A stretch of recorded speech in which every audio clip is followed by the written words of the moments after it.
नमस्कार दोस्तों, आप देख रहे हैं न्यूज भंकर। तो चलिए दोस्तों, आज है 25 जनवरी 2021। तो चलिए दोस्तों, आज की ताज़ा तरीन खबरों पर शुरुआत करते हैं। दोस्तों, खबरों की शुरुआत करने से पहले कुछ चुनिंदा हेडलाइंस पर नजर डालते हैं। तो वेदर अपडेट। तो अगले 3 से 4 दिनों तक सर्दी से कोई राहत नहीं, आज से उत्तर भारत में ठंड का नया दौर।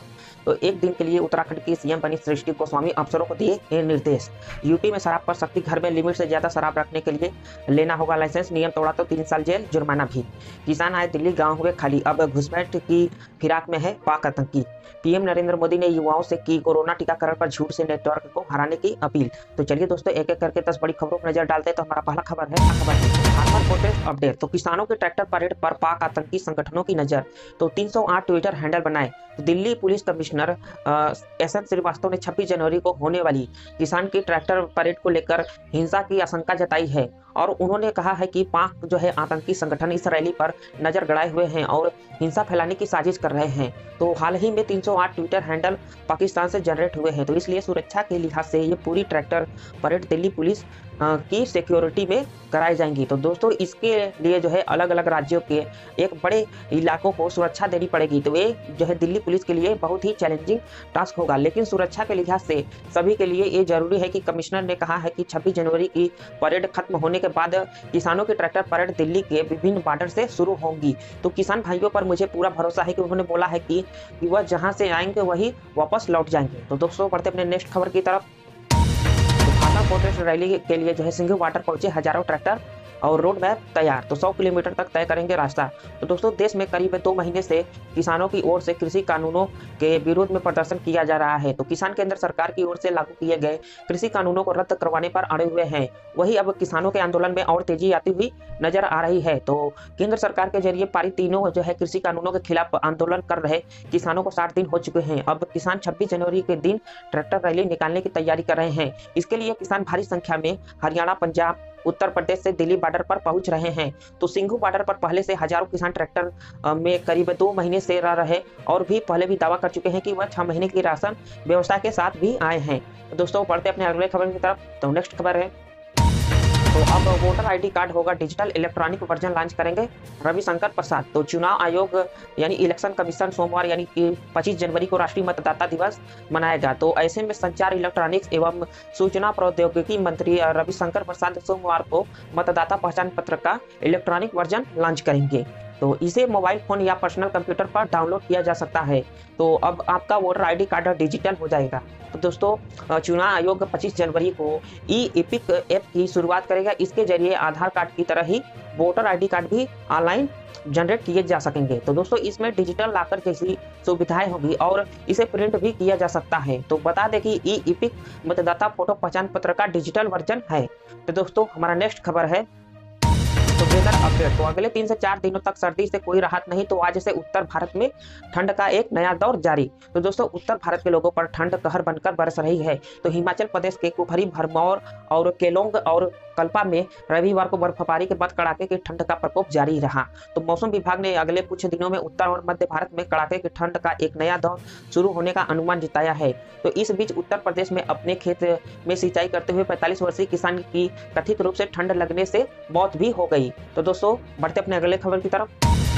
तो ड्रैगन ने फिर दिखाया रंग, करार तोड़ चीन ने चुपचाप एलएसी पर बढ़ा दिया सैन्य जमावड़ा। तो दोस्तों, भारत और चीन के बीच चल रही तनातनी को रोकने और दोनों देशों के बीच के भरोसे को बढ़ाने के लिए पीपुल्स जो है लिबरेशन आर्मी ने सितंबर 2020 में एक संधि की थी, जिसे अब चोरी छिपे तोड़ा जा रहा है। तो चीनी सेना ने पूर्वी लद्दाख में अपनी स्थिति फिर से मजबूत कर ली है। इसके अलावा चीनी सेना ने चुपचाप लाइन ऑफ एक्चुअल कंट्रोल यानी एलएसी के पास तनाव वाले इलाकों में सैन्य का जमावड़ा कर लिया है। तो जबकि 4 महीने पहले ही दोनों देशों के बीच संधि हुई थी।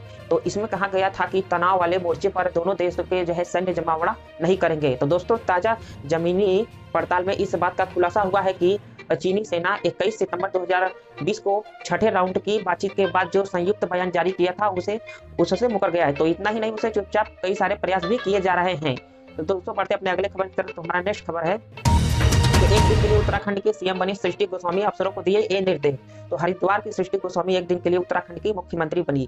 तो दोस्तों, विधानसभा भवन में राज्य के मंत्री धन सिंह रावत ने उनका स्वागत किया। तो मुख्यमंत्री के तौर पर सृष्टि ने करीब दर्जन भर विभागों के अधिकारियों के साथ बैठक की और कई दिशा निर्देश भी दिए। तो दरअसल राष्ट्रीय बालिका दिवस के मौके पर हरिद्वार की सृष्टि गोस्वामी एक दिन के लिए उत्तराखंड की मुख्यमंत्री बनी। तो इसकी स्वीकृति और निर्देश मुख्यमंत्री त्रिवेंद्र सिंह रावत की ओर से दिए गए थे। तो मुख्यमंत्री के पद पर रहते हुए सृष्टि गोस्वामी ने अधिकारियों को निर्देश दिए कि उन्होंने प्रदेश के जर्जर पुलों को भी ठीक करने के आदेश दिए।